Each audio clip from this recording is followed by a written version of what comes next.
সবাইকে শুভকামনা জানাচ্ছি, শুভেচ্ছা জানাচ্ছি আমাদের নতুন পেজ কম্পিউটার টিপস, কম্পিউটার ট্রিক্সে। তো এই পেজে আমি আগেই বলেছি যে এই পেজটি আমাদের একটি কম্পিউটার আর বিভিন্ন ধরনের কোর্স থাকবে। তো তারই ধারাবাহিকতায় আমরা একদম প্রথম থেকে শুরু করব। একদম যারা বিগিনার তাদের জন্য আজকে প্রথম একটি কোর্স থাকবে টিউটোরিয়াল, যেটি হচ্ছে ডেস্কটপ পরিচিতি এবং ডেস্কটপে কিভাবে আমরা আমাদের ফোল্ডার ক্রিয়েট করব, কিভাবে ফোল্ডারের মধ্যে আমরা যে কোনো ডকুমেন্টস আমরা সংরক্ষণ করব, অথবা ফোল্ডারের মধ্যে আমরা অন্যান্য ফোল্ডার কিভাবে আমরা সংরক্ষণ করতে পারি, সেই বিষয়ে আজকে আমাদের কিছু টিপস থাকবে। তো এখানে আমরা কম্পিউটারের ডেস্কটপ পরিস্থিতিতে আমরা যেটা প্রথমেই দেখব যে আমাদের কম্পিউটারে কিছু ডিফল্ট সেটআপ থাকে। যখন একটি উইন্ডোজ সেটআপ দেওয়া হয় তখন আমাদের এখানে কিছু আইকন থাকে যেগুলো একদম সেটিংস প্রথম অবস্থায় দেওয়া থাকে, এগুলোকে আমরা ডিফল্ট আইকন বলে থাকি। যেমন দিস পিসি, রিসাইকেল বিন, এগুলো আমরা ডিফল্ট আমাদের প্রোগ্রাম বা আমাদের আইকন হিসেবে আমরা এগুলোকে ধরে রাখতে পারি বা বলতে পারি। এরপর আমরা যে অন্যান্য যত প্রোগ্রাম আমরা এখানে ইনস্টল করব বা লোড দিব, প্রত্যেকটা এখানে শর্টকাট হিসাবে আমাদের স্ক্রিনে চলে আসবে।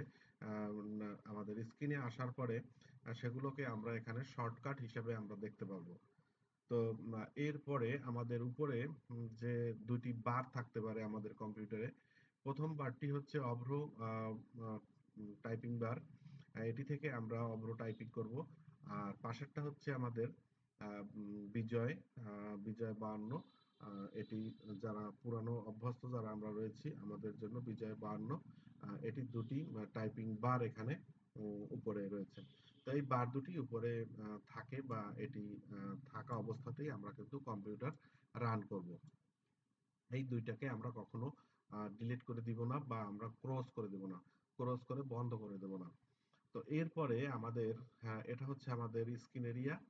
স্ক্রিন এরিয়ার উপরে আমাদের থাকবে আইকন, অনেক ছোট ছোট আইকন থাকবে। এই আইকনগুলো এখানে দুই ধরনের আইকন কিন্তু আমাদের আছে। যেমন একটা আছে শর্টকাট আইকন এবং আর একটা আছে সরাসরি। যেমন রিসাইকেল বিনের পাশে কিন্তু কোনো অ্যারো চিহ্ন নেই, তো এটি একটি ডিফল্ট অ্যাপস, এটি সরাসরি এখানে আছে। আর শর্টকাট হিসেবে যেগুলো থাকে সেগুলোর পাশে একটি তীর চিহ্ন দেওয়া আছে। এই যে ছোট ছোট তীর চিহ্ন, এগুলোকে আমরা শর্টকাট হিসেবে আমরা কিন্তু ধরে থাকি, শর্টকাট আইকন হিসেবে। এরপরে নিচে যদি আমরা চলে যাই, নিচে আমাদের এই যে একটা বার আছে, নিচের বারটাকে আমরা আমাদের এটাকে আমরা স্টার্ট বার আমরা বলে থাকি। স্টার্ট বার কেন বলবো, একদম কোনায় বাম পাশে আমাদের যে বাটনটি রয়েছে এখানে, এর উপরে মাউস পয়েন্টার নিলে আমাদের যে তীরটি এখানে রাখার পরে মাউস পয়েন্টার এখানে লেখা আসে স্টার্ট, এবং এটি হচ্ছে উইন্ডোজ চিহ্ন।